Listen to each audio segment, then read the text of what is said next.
ఈ ముసలి బ్రాహ్మణ్ణి వెనక్కి వేసి వెళ్ళాలనేటువంటి ఉద్దేశంతో అతి వేగమున బయలుదేరి అతి బ్రాహ్మలంతా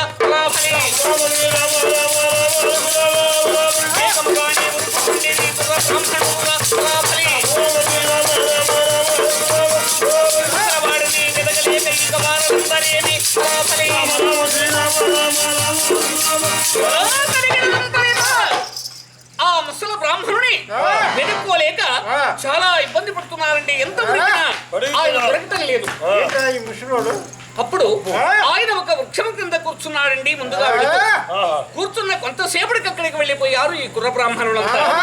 అక్కడికి వెళ్ళి ముసలోడా ఎవరు నీవు?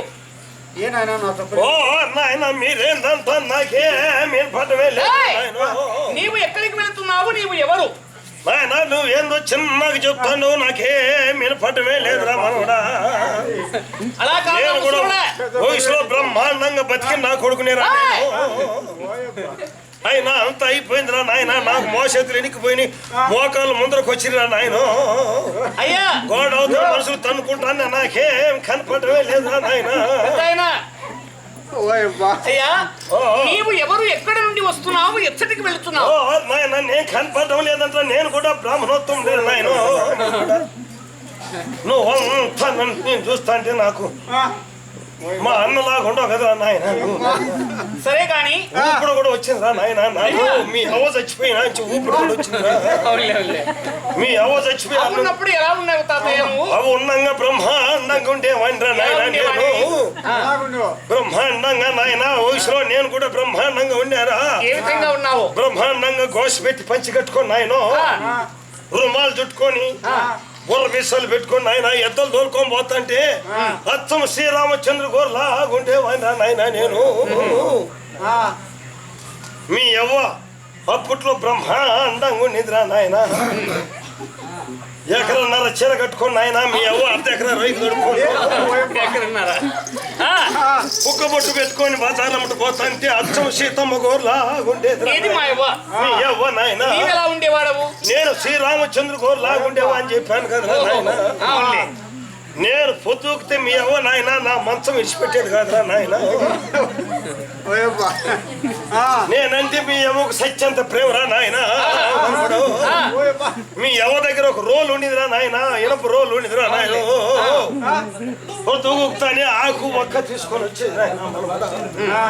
ఆ రోడ్లో వేసిన ఆయన మీ అవ్వ నేను నాయన కాళ్ళ కట్టును కూర్చొని ఆకు ఒక్క రోట్లో వేసి నాయన లొట్టుకు పుట్టుకుని బాగా దంచేవాడిరా నాయన.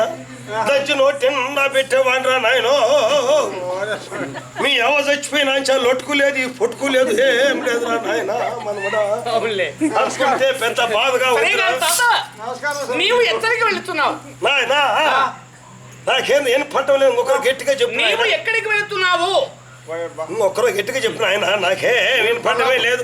మీరు నోట్లో కొనుక్కుంటే నాకు ఎట్టని పడుతుంది నాయన. నీవు ఎక్కడికి వెళ్తున్నావు ఇప్పుడు? ఇంకొకరు గట్టిగా చెప్పిన ఆయన.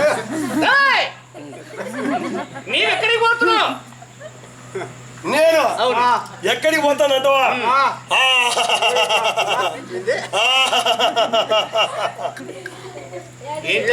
ఆ మాచర్ల పట్టణంలో ఏదో బ్రహ్మనాయన కొడుకు పుట్టాడంట. అతనికి ఏదో జాతకం చెబుదామని పోతున్నాను ఆయన. అంతే. ముసలవాడ దంతో పుష్టి లేదు, కళ్ళ చూపు లేదు, నీవేమి వేదము చెప్పగలవు? అంతేనంట. నీ వెనుకుండు అందులో మా తాతల తండ్రుల నాటి నుండి పౌరోహితము మాది. మేము చెప్పాలి అక్కడ. నీవెవడో వచ్చి చెప్తామంటే మేము ఒప్పుకుంటామా? సరే ఏదో ముసలివాడవు, పోయే వృద్ధుడో ఇంత దూరం నమ్ముకుని వచ్చావు కాబట్టి మేము వెళ్ళిన తర్వాత సరే నాయన మేము ముందుగా వెళ్తాము, తర్వాత రాని. ఆ జాతకాలు ఏందో మీరే చెప్పండి నాయన. నేను కూడా వస్తా కదా నాయన మీ అమ్మటి. అవసరం లేదు, మేము ముందు వెళ్తాం. సరే సరే. ఈ కుర్ర బ్రాహ్మణుడు ఈ ముసలివాడిని వెనక వేసి ముందుగా వెళుతున్నారండి. వెళుతూ ఉండగా ఈ కుర్ర బ్రాహ్మణుల కంటే ముందుగానే ఈయన మాత్రుల పట్టణంలో కవిడిలో వెళుతున్నాడు. వీళ్ళకంటే ముందే రే నారాయణ శాస్త్రి, మనము ఒక ముసలివాడిని వెనకేసి వచ్చాం. ఈ రెండో వాడెవడు? ఈడో వాడు వచ్చాను అన్నయ్య. ఈడో వచ్చాను అన్నయ్య. వీడేమన్నా వాళ్ళ అన్నయ్య ఉన్నట్టుంది, సౌడూరు ఉన్నట్టుంది. వెళ్తే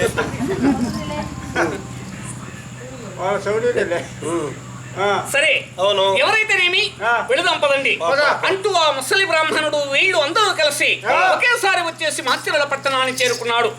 ఎవరెవరికి చేయవలసినటువంటి మర్యాదలు వారికి చేశాడు బ్రహ్మనాయుడు. చేసిన తర్వాత అందరినీ కూర్చుండ నియమించినాడు. కూర్చున్నారు. బ్రహ్మనాయుడు చూసి అయ్యవారా మరి లేక లేక మాకు వనరంగ వంశపుత్రుడు ఒకడు ఉద్భవించినాడు. వాడు ఎలాంటి నక్షత్రమందు జన్మించినాడు. మీరు వేదములు ఎందు చూసి మరి అబ్బాయికి నామకరణ ఏం చేసుకోవాలో చెప్పండి మహాత్ములారా అన్నాడు బ్రహ్మనాయుడు. ఈ కుర్ర బ్రాహ్మణులందరూ కూడా వారి వారి వేదములు తీసుకున్నారు. అంతలోనే చెన్నకేశవ స్వామి ఈ కుర్ర బ్రాహ్మణుల వేదములు ఎందు ఒకే ఒక అక్షరమైన లేకుండా శూన్యం చేశాడు. లేవు. ఈ కుర్ర బ్రాహ్మణులు తమ తమ వేదములు తీసి చూస్తూ ఉన్నారు. నారాయణ శాస్త్రి పంచాంగం నేను మంచిదే తెచ్చుకున్నాను ఇంటి దగ్గర. ఒక అక్షరం కూడా లేదు. నాది కూడా అట్టే ఉంది. శ్రీరామ శాస్త్రి నా పంచాంగం అట్టే ఉందిరా. మరి వదులు కోసలు నీ చూడరా. నా పంచాంగం అలాగే ఉంది. నీది మొత్తం పోయిందా? నీ పంచాంగం మొత్తం పోయిందట. ఎవరి పంచాంగంలో ఏమీ లేవు. పాపం ఏమీ నువ్వు చెప్పలేక అక్కడ అవమానం జరుగుతుంది కదా. అందుకని ఈ బ్రాహ్మణులు కుర్రవాళ్ళు ఏమండి బ్రహ్మనాయుడు వయోవృద్ధుడైనటువంటి పెద్దవాడు, చాలా కాలం బ్రతికినవాడు, పెద్దవాడు ఉండగా మేము పిల్లలను చెప్పడం అంత మంచిది కాదండి. మా యొక్క పద్ధతి, మా బ్రాహ్మణుల పద్ధతి. పెద్దవాడు ఉన్నాడు కనుక ఆయన అడగండి, ఆయన చెప్తారు. తర్వాత మాకు తోచింది మేము చెప్తాము అన్నారు. అనంతనే బ్రహ్మనాయుడు చూసి ఏమయ్యా పెద్ద ఆయన, అందరూ నిన్ను చెప్పమని కోరుకుంటున్నారు, నీవే చెప్పండి మహాత్మా అన్నాడు బ్రహ్మనాయుడు. ఆ మాట విన్నటువంటి చెన్నకేశవ స్వామి ఆ పాత వేదమును తీసుకుని దానిని చూసి ఇలా చెబుతున్నాడు. బ్రహ్మనాయుడు, నీ కుమారుడు పుట్టినటువంటి నక్షత్రం మంచిది కాదయ్యా. అతను విషగడి ఎందు జన్మించినాడు. ఆ అబ్బాయి పట్టణంలో ఉంటే తల్లి గండము, తండ్రి గండము, పట్టము గండము, మేనత్త గారి గండము, మేనమామ గారి గండము, వియాదుల గండము, దాయాదుల గండము, కులకోడి చుట్టముల బాంధవుల గండము. మరి ఈ అబ్బాయి ఈ గ్రామంలో ఉంటే గ్రామమే సర్వనాశనం అయిపోతుంది. ఈ అబ్బాయికి కుతికిన 1,000 గండములు, అరచేత 6 కొట్ల గండములు, ముంజేత 3 కొట్ల గండములు ఉన్నాయి. అందువలన వీడు ఈ గ్రామంలో ఉండకూడదు. అంతే. పట్టణమే సర్వనాశనం. సరే, మరణించేటువంటి కుమారునికైనా పేరేమి ఉండాలి కదా. అందుచేత పౌర్ణమి నాటి చంద్రుడి వలె ప్రకాశింపబడుతున్నటువంటి ఈ పిల్లవాడికి బాలచంద్రుడు అనేటువంటి నామాంకితం చేస్తున్నాను. ఏ పేరు పెడితే ఉండేవాడు పోయేవాడు. బాలచంద్రుడు అనేటువంటి పేరు పెట్టాడు. ఏ పేరు ఉంటే బ్రహ్మనాయుడు నీకు లేక లేక ఒక్క కుమారుడు కలిగాడు. ఈ బ్రాహ్మణుడు వచ్చి ఏదేదో చెప్పాడు అనేటువంటి ఉద్దేశంతో మరి మీ వారు నీకు బాధ కలగవచ్చు. ఎందుకంటే లేక లేక కలిగిన కుమారుడు కాబట్టి. అందుచేత సరే, నీ కుమారుడు ఎలాంటి వాడు మరి ఇప్పుడు నీకు నిజ రూపు కావాలంటే ఇప్పుడే చేసి చూపిస్తాను. చూపించు మహాత్మా. సరే, ఒక ప్రక్క ఆయుధము, ఒక ప్రక్క ధనము, ధాన్యము ఇవన్నీ పెట్టండి. త్రాసు, వేదములు అన్ని పెట్టండి. ఆ పిల్లవాడిని బాలచంద్రుని మధ్యలో పవలింపజేయండి. సరే, పవలింపజేశారు. పవలింపజేయగా ఆ పిల్లవాడు దేనిపైన అస్తమేయకూడదండి. అప్పుడు చెబుతున్నాడు ముసలి బ్రాహ్మణుడు, ఏమయ్యా బ్రహ్మనాయుడు, నీ కుమారుడు వేదముపై అస్తమేశాడా? ఇతడు వేద పండితుడవుతాడు. లేక త్రాసు మీద అస్తమేశాడా? వ్యాపారంతో జీవిస్తాడు. లేక ధనధాన్యముల మీద అస్తమేశాడా? వ్యవసాయం చేసుకుని జీవిస్తాడు. లేక ఇతడు ఆయుధంపై అస్తమేశాడా? ఇతడు నీకు శత్రువే గాని పుత్రుడు కాదు అని ముందుగా బ్రహ్మనాయుడితో చెప్పాడు స్వామివారు.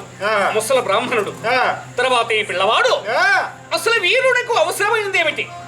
వీరులకు కావలసింది ఏమిటి? ఆయుధమే కాని ఈ ధనధాన్యం నాకెందులకు? 5 కుటుంబముల వారికి నేను ఒక్కడను. ఈ ధనమంతా కూడా నేనేమి చేసుకోగలను? నాకు ఆయుధమే ముఖ్యము కాని ఈ ధనధాన్యము నాకు అక్కర లేదనుకున్నాడు. బాలచంద్రుడు ఆయుధం పైననే అస్తమేశాడు. ముసల బ్రాహ్మణుడు. ఏమయ్యా? ఏమయ్యా బ్రహ్మనాయుడు, మహాత్మా నేను చెప్పిందే జరిగిందా? నిజమేనండి. ఇతడు నీకు శత్రువే గాని అవును. పుత్రుడు కాదు. నిజమే. తక్షణమే వీణ్ణి ఆ. వీని పొడవు ఒక ఉక్కు పెట్టెను తయారు చేయించి ఆ. ఆ పెట్టెలో ఆ. ఇతనికి కావలసినటువంటి వస్తువులన్నీ కూడా ఉంచి ఆ. ఆ సముద్రంలో భావించండి. తీసుకుని వెళ్ళి ఆ. సముద్రంలో వేసినట్లయినా ఆ. మరి ఆ పాపం ఆ అనేటువంటిది దోషం పోతుంది ఆ, సరే అయితే. అని చెప్పారు. ఆ. సరే. సరే, ఎవరెవరికి ఇవ్వవలసినటువంటి సంభావనలు వారికి ఇచ్చేశాడు. ఆ. ఎక్కడి వారిని అక్కడ పంపించాడు బ్రహ్మనాయుడు. ఆ. పంపించి ఆ. ఆ, ఆయనే ఆ. ఇంకా ఎవరు తీసుకెళ్లి పారేయమంటే పారేస్తారు. అదే కదా. ఆ పాప కార్యమును ఎవరు చేయలేరు ఎవరు కదా. చేయలేరు. ఏం చేయాలబ్బా? అందుకని ఆ. బ్రహ్మనాయుడు ఆ. వెంటనే స్వయముగా ఆయనే ఒక పెట్టెను తయారు చేయించి ఆ. ఆ పెట్టెలో ఈ అబ్బాయిని పవలింపజేసి ఆ. చిలుకుకు నాగబంధపు ముడిని వేశాడు బ్రహ్మనాయుడు. ఆ. నాగబంధపు ముడిని వేసి ఆ. ఇది నేనే తీసుకుని వెళ్లి పారేసి వస్తే బాగుంటుంది అవునులే. అనుకున్నాడు. నేను ఏ పాపం చేశానో నేనే ఆ, సరే. మరి ఎవరు పారేయమంటే ఎవరు పారేస్తారు? అవును. పారేయరు. ఆ. కనుక నేనే తీసుకుని వెళ్ళాలి ఆ. అనుకున్న వాడై ఆ. ఆయనే స్వయంగా పెట్టెను ఎత్తుకుని ఆ. తీసుకుని వస్తున్నాడు. ఆ. అంతలోనే ఆ. మరి మా తండ్రి గారు ఇంకా నువ్వు రాలేదని ఆ. ఆ కన్నమన్న అవునులే. మండప కోటల మీద ఉన్నవాడు ఆ. ఆ కన్నమన్న ఎదురయ్యాడండి. ఆ. గ్రామము దాటిన వెంటనే ఆ. బ్రహ్మనాయుడికి, ఆ. ఒరే కన్నమ, మహాత్మా ఈ పెట్టెను తీసుకుని వెళ్ళి ఆ. సముద్రంలో పారవేసి రానాయన ఆ. అన్నాడు బ్రహ్మనాయుడు. ఆ, అలాగే మహాత్మా. తండ్రి గారు ఇట్లు ఆజ్ఞాపించినప్పుడు ఆహా. తండ్రి గారు ఆ. ఈ పెట్టెలో ఏమున్నదని ఆయన అడగలేదు. ఆ, ఈయన ఈయన చెప్పలేదు. ఈయన చెప్పిన వాడు కాదు, ఆయన అడిగిన వాడు కాదు. నాయన, ఆ. ఇందులో పలాని వస్తువు ఉన్నది, అని. దీనిని తీసుకుని వెళ్లి సముద్రంలో వేసిరా అని బ్రహ్మనాయుడు చెప్పలేదు. ఆహా. ఇందులో ఏమున్నది తండ్రి గారు అని కన్నమన్న అడగలేదు. ఆ. అడగకుండగా ఆ. ఆ తండ్రి గారు ఇచ్చినది సంతోషమని చెప్పి ఆ. ఆ పెట్టెను తమ తలపైన సరస్సుకొని ఉంచుకొని. చేర్చుకుని ఆ. ఆ ఆ. కన్నమన్న ఆ. అయ్యా, బయలుదేరే చక్కగాను కన్నమన్న ఈ తమ్ముడు.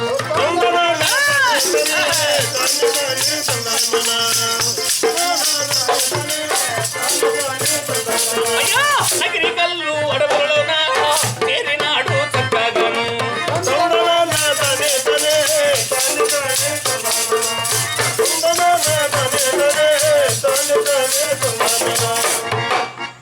నగిరికల్లు అడవులలోనికి వెళ్ళిపోయాడండి కన్నమన్న ఆనాడు రాత్రికి. అవునవును. ప్రొద్దుకూకింది, ఆహా. గాఢంధకారమైనటువంటి చీకటి, ఎన్నెల కూడా కాదు.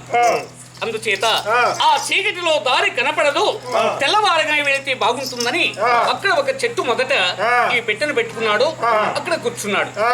కూర్చున్న తర్వాత ఆయనకు ఒక విషయం గుర్తొచ్చింది. ఆ. ఏమిది? ఆ. మా తండ్రి గారు ఓరి కన్నమా ఈ పెట్టెను తీసుకుని వెళ్లి సముద్రంలో వేసిరారా అని నాకు ఈ పెట్టనిచ్చాడు. ఇచ్చినప్పుడు కానీ నేను మా తండ్రి గారిని ఇందులో ఏమున్నదో అడగలేదే. ఆయన నాతో చెప్పలేదు. ఏమున్నదని నేను ఈ పెట్టెను తీసుకుని వెళ్లి సముద్రంలో వేసి రాగలను? కదా. ఇందులో ఏముండేది చూద్దామనుకుంటే కూడా మా తండ్రి గారు నాగబంధపు ముడిని వేశాడే. ఇవి నాతో కాదే. ఇది విప్పడమనకు నా చేత కాదు. నేను ఈ పెట్టెలో ఏ వస్తువు ఉన్నదో చూసేదానికి నాకు వీలు పడదు. చూడలేకపోతే ఏం చేయాలి ఆ. అని ఆలోచన చేస్తూ ఆ. కూర్చొని ఉన్నాడండి పేరునాయుడు. ఆ. లోపల ఉండబడినటువంటి బాలచంద్రుడు చూశాడు. ఆహా. ఆ, ఆ. కన్నమన్న నా రూపమును చూడాలని ఆ. పాపము చాలా కుతూహలపడుచున్నాడు. ఆ. అయినా చూడలేడు. ఆహా. ఎట్లు చూడగలడు అనుకున్నవాడై చెన్నకేశవ స్వామిని మనసారా స్మరిస్తే కుడి పాదముతో ఎప్పుడైతే ఆ పెట్టె మూతను తన్నాడో లేచినాది ఆ పెట్టె మూతనే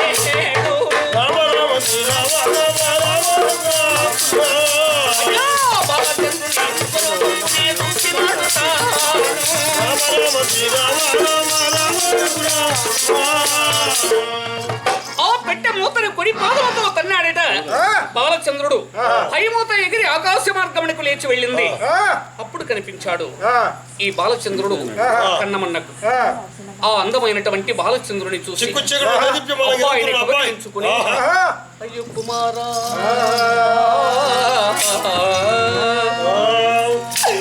అయ్యో తమ్ముడా బాలచంద్ర నీవు నీలం వారికి పుట్టినావు నీవు.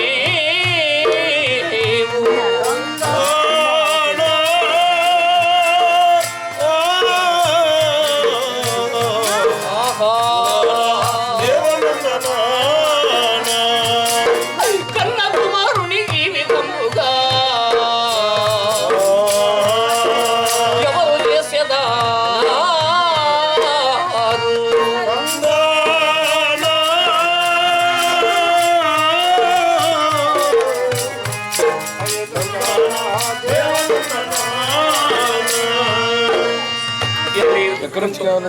పేరునాయుడు అయ్యో తమ్ముడు ఆయన శీలం వారి పుత్రుడిగా నీవెందుకని జన్మించావు ఆయన చూడండి కన్న కుమారుని ఈ విధంగా ఎవరైనా మరి పెట్టెలో వేసి సముద్రంలో వేసి రమ్మని వారు ఎవరైనా ఉంటారా తమ్ముడు ఒకవేళ మీ తండ్రి గారు ఆజ్ఞాపించినంత మాత్రమున నేనెట్లు నిన్ను తమ్ముడా అంటూ అనేక విధములుగా సమయంలో ఆ బాలచంద్రుడి యొక్క పెనతండ్రి ఆయన బాపట్లకు ఆధారనే వెళ్లి వస్తున్నాడు. ఆ టైంలో వెళ్లి వస్తూ ఈ కన్నమన్న అనేటువంటి ఆ తమ్ముడు తమ్ముడు అని ఏడ్చేటువంటి ఆ వేట్పు వినిపించింది ఆయన. వినిపించి పేరునాయుడు అక్కడ రథమును ఆపి ఎవడరా నీవు ఈ రాత్రి టైంలో తమ్ముడు తమ్ముడు అని విలపించుతున్నావే, నీవు కామినివా మోహినివా బ్రహ్మరాక్షసివా ఎవరో చెప్పు అన్నాడు. నీవెవరో చెప్పరా అన్నాడు కన్నమన్న. నీవెవరో చెప్పరా అంటున్నాడు పేరునాయుడు. వారికి యుద్ధం జరిగిందండి అక్కడ. నువ్వేంద్రా యుద్ధం జరిగి రారా అట్లయితే నా పైకి యుద్ధం కన్నాడు కన్నమన్న. పేరునాయుడు రారా యుద్ధం కన్నాడు. వీరెవరు యుద్ధం చేస్తున్నారు. వారిలో ఎవరికి దెబ్బ తగిలినా చెన్నకేశవ అంటున్నారు. వీరెవరికి ఒకే భగవంతుడు. అందుచేత ఆ చెన్నకేశవ స్వామి వారు ఒకరిని ఒకరు తెలుసుకునేదానికి వారు వీరెవరి మధ్య ఒక తీగ మెరుపుల మెరుపు కళామని ప్రకాశించినంతనే పేరునాయుడు అయినటువంటి విషయం కన్నమన్న తెలుసుకున్నాడు. కన్నమన్న అయిన విషయం పేరునాయుడు తెలుసుకున్నాడు. తెలుసుకుని పేరునాయుడు ఇంతకాలం మీ సుమ్ముతిని నేను బ్రతికి కడసారిగా నా చేతులారా నేను చంపవలసి వచ్చే కదా తండ్రి.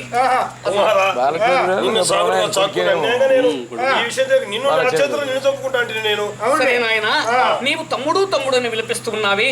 ఈ టైంలో నీకు తమ్ముడు ఎవరున్నారు? ఎందుకు నీకు నీవు బాధపడుతుంటివి? అసలు మీ ఎలవలో నమ్మనేకూడదు.